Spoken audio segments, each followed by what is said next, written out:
Welcome, everybody. I'm excited to be joined today by Gene Phelps, the CEO of LifeLinks Class, a human service agency specializing in working with individuals with intellectual and developmental disabilities. Thank you, Gene, for agreeing to the interview. Appreciate it. Thank you for inviting me to be part of the interview, Eric. I appreciate it myself. So I'm interested to know, as a human service agency, how have you guys been impacted by COVID-19 the past few months? And where are things today? I almost want to say you're joking, right? But I know you're not. I know that No, this is no, no. And I know it might be a very long answer. I guess what I would say to you is that on the 17th of March or thereabouts, services and supports for people with IDDD changed dramatically. And the first thing that happened for us is we closed our day services, which is not unusual for an organization like us. We do inclement weather closings all the time. So it sort of, in some ways, it sort of felt like we were shutting down because of, impending weather. It quickly morphed into something very, very different because it wasn't shut down for a day or two. And very quickly we moved into, having to move to providing services and supports to people in a very different way. We made a early on decision that because we knew what was, we had an inkling of what was coming, that it was important that we created a mechanism whereby we were reaching out to people at least twice a week. So we immediately created those touch points. And by the 21st of March, everyone in our service had already been reached out to, and we already had connected with people in terms of the need to be sort of prepared for the long haul with this. The other thing was obviously for our residential services was staffing up to make sure that we had enough staff people, because we were now supporting people 24 hours a day in their homes. The other thing is for the families who we support through our family support program and the individuals who we support through individual supports in the community, we needed to ramp up both in terms of our staffing and our resources to be able to support those people way more intensely over a longer period of time around things that we might never have had to support them around before. So things like, making sure that people had groceries and that people had access to their medications and, were able to, connect with their doctors virtually, because that's the way the rest of the world was moving. And literally the thing for us that I think was the most significant was the speed with which we needed to do that. Our system can be very cumbersome. Our system can be very entrenched. And we needed to sort of throw all of that off and just move at the speed of light in order to be ready for what we thought was coming down the road. So as you're moving at the speed of light, what are some of the big, changes or things that may have taken, years to do that you wound up doing in days, hours, minutes, in terms of change and, to the organization, how you operated? I think the biggest thing for us was moving from 100% facility-based services, both in terms of, those traditional day supports that people were receiving, as well as our office function. I mean, everybody used to come to work to an office every day.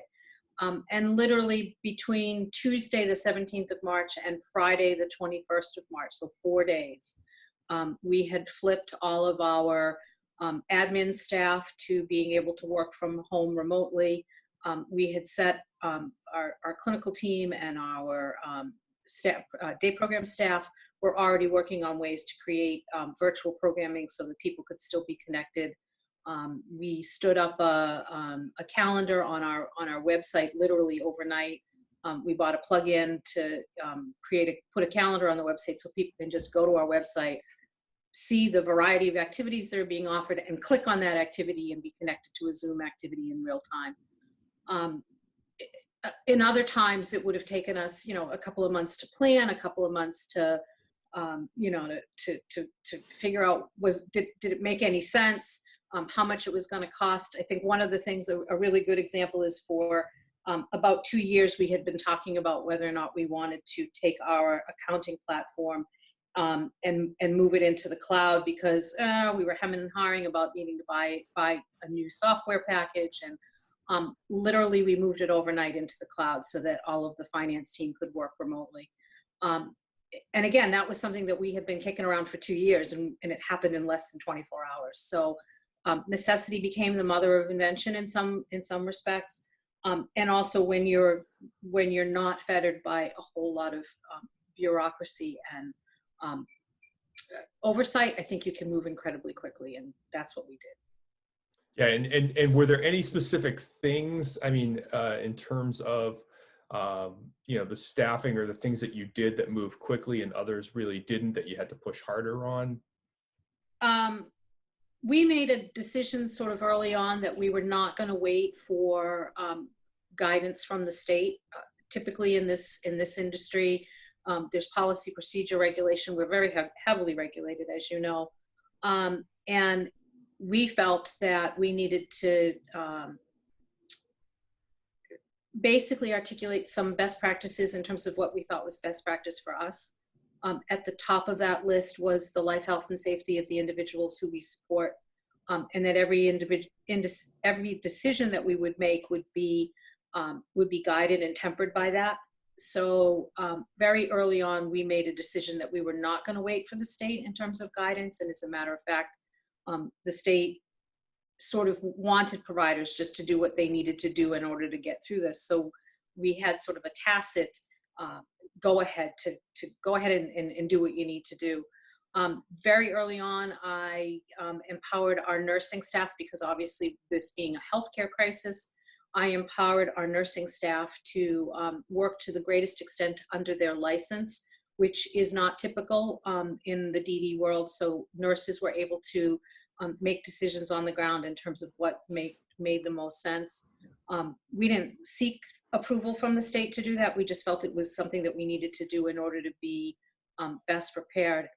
And really early on, I want to say somewhere in the second week of the pandemic, so before the end of March or right around the end of March, as a management team, we have a COVID task force, which includes all of our senior directors. We have been meeting pretty much every day at 2:30 throughout the course of this pandemic. That team made a decision very early on to put all of the staff in our 24-hour homes into PPP, and we loved using this word as a prophylactic, to just kind of as a way to just sort of put a barrier between the virus and the individuals who we support. Sure. Because at that point in time, we had been 2 weeks without any of the individuals leaving their homes. So we put staff into gloves and masks on a daily basis on every shift. We did a lot of training around cleaning and sanitizing. And again, we didn't seek permission from DDS to do this. We just felt that sort of lined up with our thinking around life, health, and safety. Mm-hmm. And it has, now, 8 weeks into this, it has resulted in some excellent outcomes. We've had a pretty low rate of infection, and we have a very low rate. We have a very high rate of staff to individuals. The ratios, we've never had to relax our ratios. We've been able to maintain staffing throughout. So that was definitely a good thing that we did early on. Mm-hmm. So I know, leaders seem to be, moving from emergency management and crisis mode and now kind of grounding themselves in the realities of today, and then looking forward. What do you think the reality of today is? So the reality of today is not going to be the reality of tomorrow. That, if anything, that this pandemic has told us, don't assume that what you're doing today is what you're going to be doing tomorrow. I think that in terms of what we're looking forward to in the future and what's coming down the road for us, is we've learned a lot of really good lessons through the pandemic. Virtual programming for supporting people during daytime hours does really have its place in our system, absent the pandemic. For a number of years, we've talked about the frustrations that we've had with people who may be medically compromised or be older and the requirement that those people leave their home for 6 hours a day to go to a day program. And people have really relished being connected.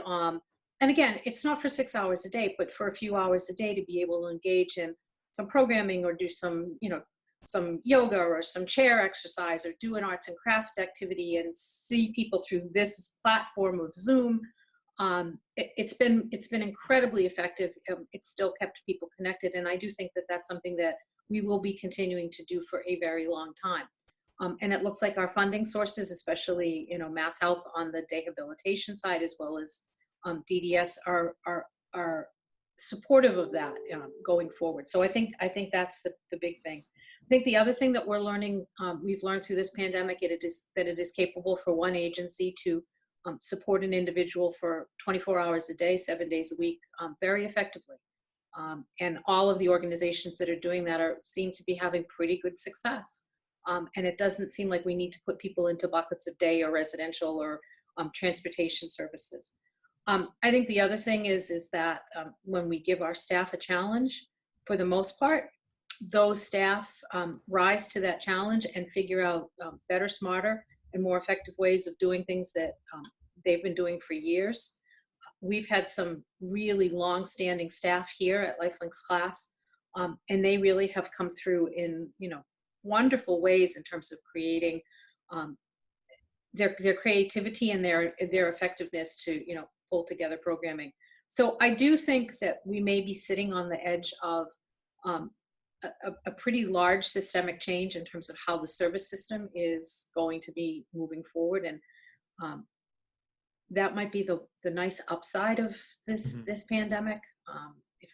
I'm not sure that we can see clearly where we're going with that, but I think we are in a good place in terms of systems change right now. So when you look at that systems change and you think about it, or you think about the impact that COVID's had, and you think about the business model transformations that you've had to make, looking forward really kind of falls in two buckets, right? I mean, short term and long term. So when you look at the short term, what are some of what's your thinking, over the next, and we'll call the short term, 3 to 6 months, right? And then, what's some of the long term things that you see playing out given some of the systemic change? So short term, in short term is just oftentimes, and it has been for the last 8 weeks, is just getting through the damn day, getting through the week. And now that we've learned how to manage within the COVID pandemic, and we know what we need to do, and we know what the response is to people who are testing positive, and how you kind of, you put PPE in place and you do all of those things.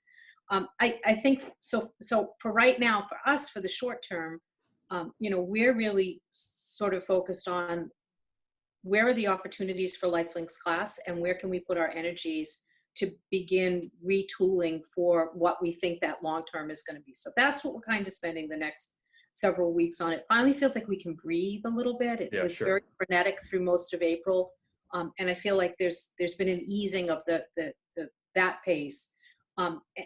And we have a very short window of time, I think, to sit back, breathe, and reassess where we're at, and look at what we've done well, what we might want to do a little bit differently, and then going forward. I think the other thing that is also sort of happening at the same time is, scanning the environment and seeing what's going on with other providers. I think there's a small number of providers out there who are really panicked.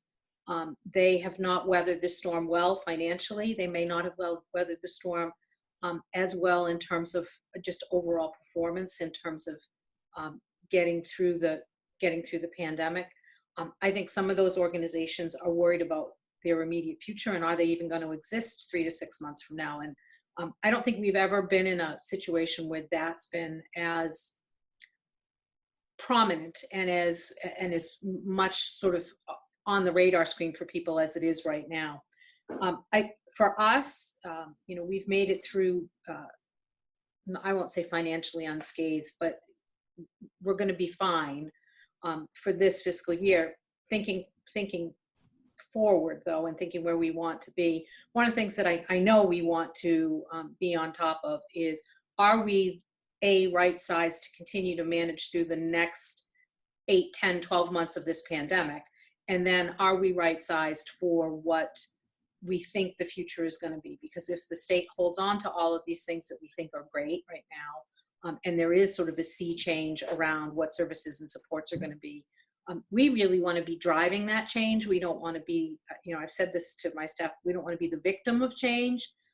We want to be the organization that's sort of on the front end. And we may not be scaled enough to do that right now. So we're looking for some opportunities to create scale, looking at business lines, looking at other opportunities that might present itself in terms of organizations that we can align with, we can partner with, who are of a like mind in terms of how we've approached this situation, and may want to be, I don't want to, it's a trite phrase to say on the cutting edge of change, Sure. but at least in the advance guard of whatever the change is that's coming.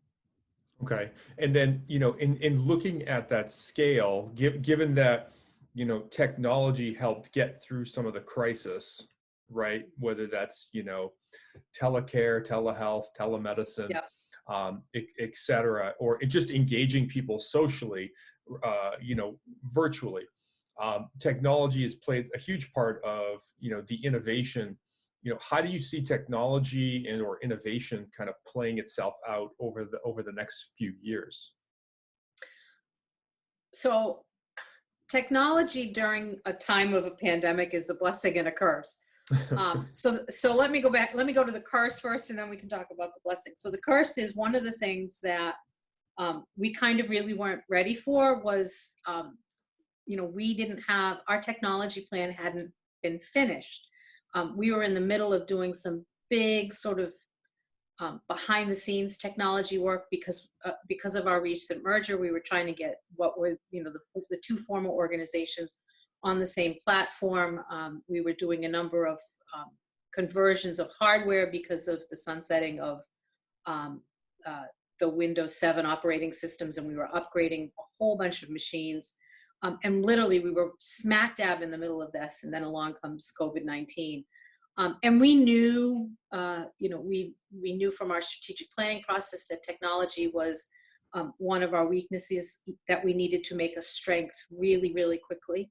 So we had started that process, and if I could, if we could have, if I had the crystal ball that COVID-19 was coming, I would have spent a lot more time and energy on technology going into this pandemic. But again, who knew? So here we are 8 weeks in and looking, you're asking me about what the future is going to bring and the importance of technology. Our future might hinge on our technology capacity. And again, we're in the business of supporting people. So we're never going to, I'm not sitting here saying that we're going to replace direct support staff who are, providing personal care for people and helping them eat their meals and helping them utilize the bathroom and helping them shower and bathe. And I'm not saying that we're putting robots in all of our homes. That's not the technology that I'm talking about. But there's an issue with regard to access to technology, the cost of technology. In order to give people virtual programming, they have to have a way to receive virtual programming. They need to be trained on how to use, I was saying just yesterday to a staff person, iPads are relatively cheap for, $300. We could probably, in a small investment, we could buy iPads and, give one to everyone. But that's all we've done. And you have to be able to train people to use it, and you have to know what the next cutting edge thing that's coming along in terms of the technology, and you have to translate that technology. It's sort of like learning a foreign language. It's it's one thing to know how to say hello, but if that's all you can do, then you're not going to get very far. So that's the big challenge for us right now, is I think getting ahead of what the needs are in terms of technology, knowing that we shouldn't be building it ourselves. There's lots of stuff out there that we should be buying. There are lots of people that we should be talking to. Technology is not inexpensive though, and that's going to be a challenge, because as funding sources realign, again, I don't know that we can say with a certainty that dollars are going to be reduced. I think dollars are going to be reappropriated. That is a very bureaucratic sort of state government term, but I do think that the the money is going to follow the innovation. And again, we need to be able to be innovative in terms of what we need to be using our technology resources and dollars for. Yeah, it'd be great to see the state, allocate some spending towards pilot programs and things like that, just to test new concepts as leaders start thinking about what they need to do. Some of it is going to work and some of it's not, and it would be great to see, some of the things that are working, Yeah. that have a cost benefit to the state, or a quality improvement or quality of life improvement for individuals served, kind of be, seeded, I guess, seed funding from the state, for lack of a better term, because nonprofits run, especially in human services, run on little to no margin. So kind of Right. having that support and those resources might be a great catalyst. I do know that this is of great import to DDS. They did give us, we were part of a small pilot at the beginning of the pandemic to put a system in to pilot a program in a couple of our group homes to put telehealth, right into the group homes. It again, because of the bureaucracy, it did take longer than we wanted it to.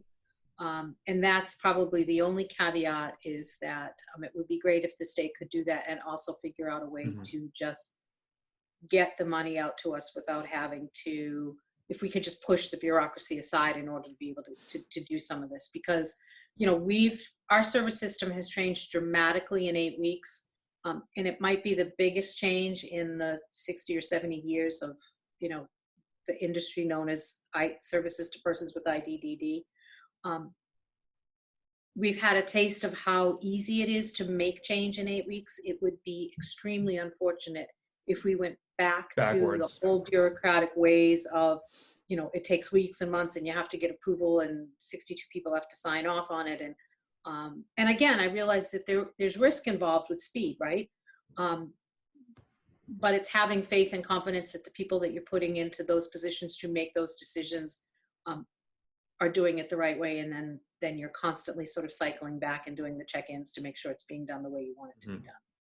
Yeah, that's a great point. So I know there's a lot of different size human service agencies, ranging from, small to, we'll call it jumbo.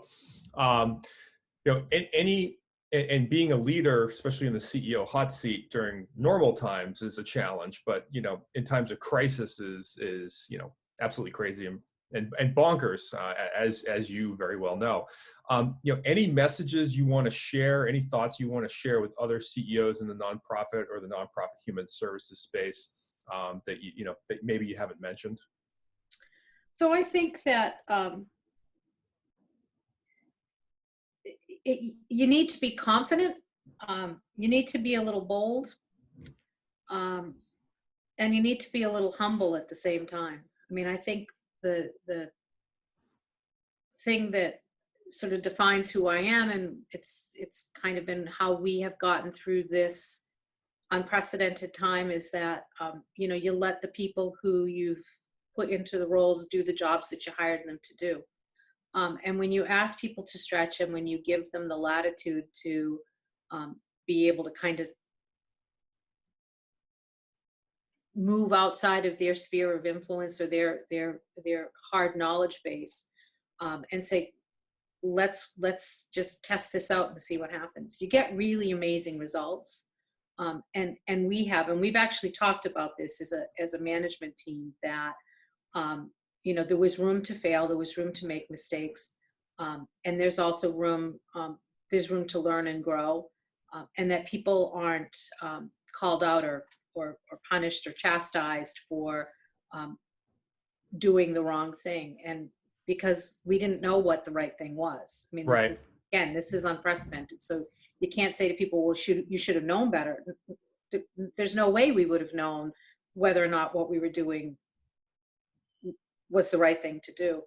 I think as a leader, it does call, I mean, I will be honest with you, there were more than, a few nights where I quote unquote went home. Literally, I walked around the corner, walked out of one room and into another, and sat down to dinner with my husband. And he would look at me and he'd go, "Are you okay?" And I'd go, "Well, I think I am, but I don't know if I'm making the right decisions." And there are definitely moments of self-doubt here. There's no doubt about it. And what was very hard and continues to be really hard is there's so much information out there. Right. Some of it's good and right.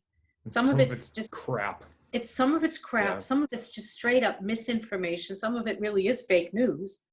And so it's funny because I would be sitting in the other room, the home office, making decisions, talking to the team, figuring stuff out.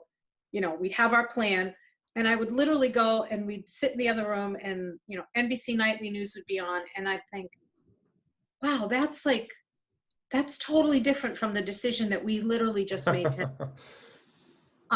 And you get into that's where so having a team that could kind of process through that and talk it through was really, really important.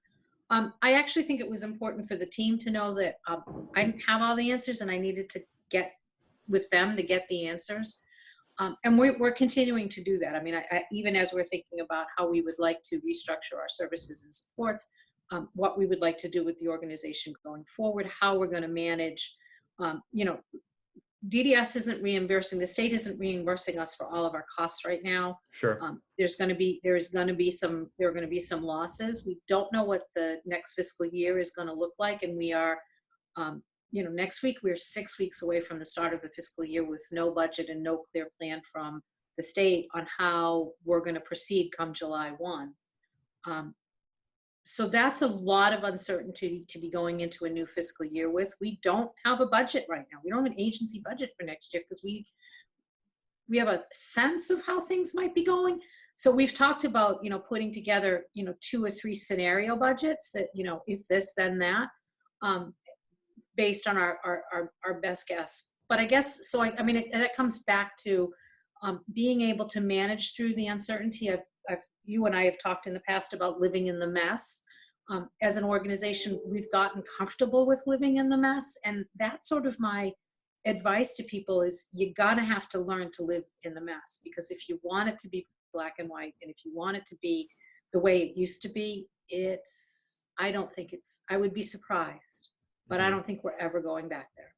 Yeah, and the pace of decision making must be accelerated. And I think, have you found that you've just had to push down a significant amount of decision making to your staff, to the layer below and the layer below them, just so that they're empowered to move quicker? Or how has that unfolded? The answer is yes, but I don't feel like I've had to do it. I've wanted to do it. They've wanted it. They've sort of, and I think that, again, the difference is that they know that if they make a mistake, they're not going to get chewed out for it, or they're not going to get killed for it, or there's not going to be, there's room for mistakes to be made. And we clearly have learned that through this process, but it's actually been a pleasure to be able to have a team that I can go to and say, so, hey, here's my idea. What do you guys think about it? Or they float ideas to me and they go, hey, Jean, what do you think about this? That's maybe been a silver lining upside here, is that I believe that we've actually strengthened the team through this process. Mm-hmm. And people definitely feel, more empowered and are better managers for it. And, you and I have talked about, in this industry, we are always ever one bad staff decision away from disaster, because we're in the business of providing human services, and we're in the business of supporting people one-on-one. That's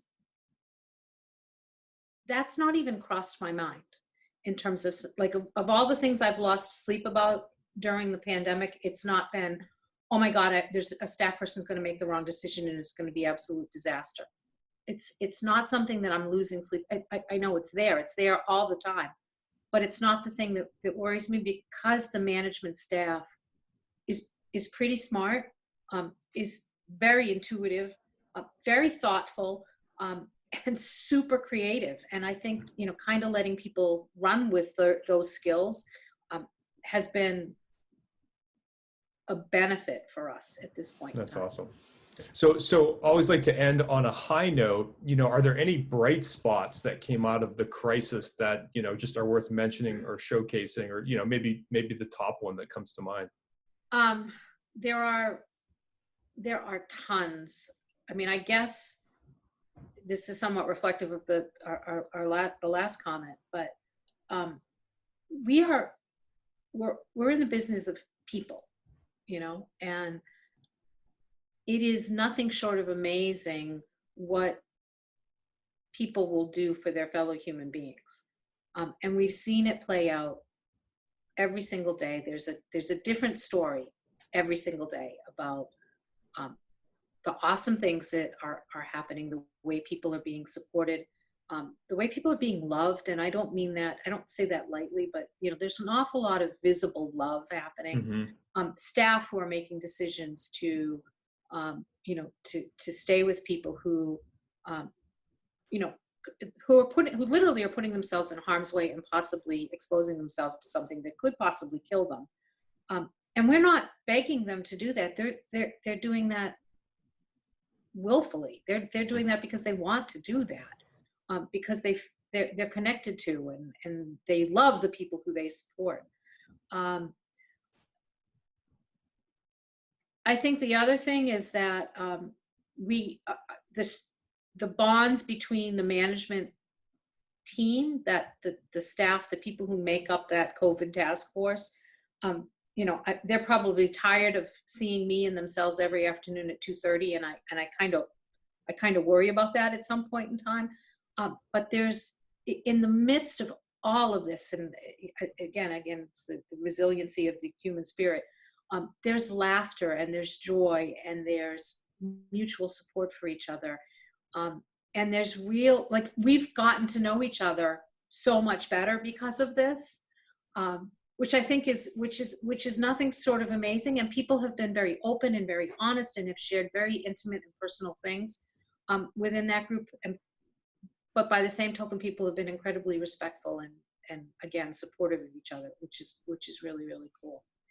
And then the other thing is that I do think that this pandemic is giving us a unique opportunity as an organization and possibly as an industry to affect some really, really meaningful change in a really short period of time that will change the face of human services going forward for a long time to come. And that's a really unique opportunity that we would not have were it not for this pandemic. Because we were just, back the first week in March, we were just plodding along, doing what we always did. And, never let a good pandemic go to waste. Go to waste, yep. We're using this as an opportunity to figure out what the next best thing is. And I'm glad that we actually have that, because it gets us away from being so singularly focused on the day-to-day operations piece. So there is all kinds of wonderful, good stuff happening. Yeah. I don't mean to diminish the seriousness. We've had some very close calls with some of our individuals. We've had a few staff who've been really, really impacted. And that's going to continue. And I want to make sure that that's going to be the challenge going forward, is how fast and furious do you move, or how slowly and contemplatively do you move so that you don't upset the really delicate balance that I think we've achieved at this point in time. Yeah, well, I appreciate that. It sounds like you and your staff are doing amazing work, and I thank you for the opportunity to interview you about the past several months and the months coming forward. So thank you. Thank you. If anyone's interested in finding out more information about LifeLink's class, click the link below. And as always, we hope you subscribe, like the video, and check out other great leaders like Jean on the videos that we have on YouTube. So thank you.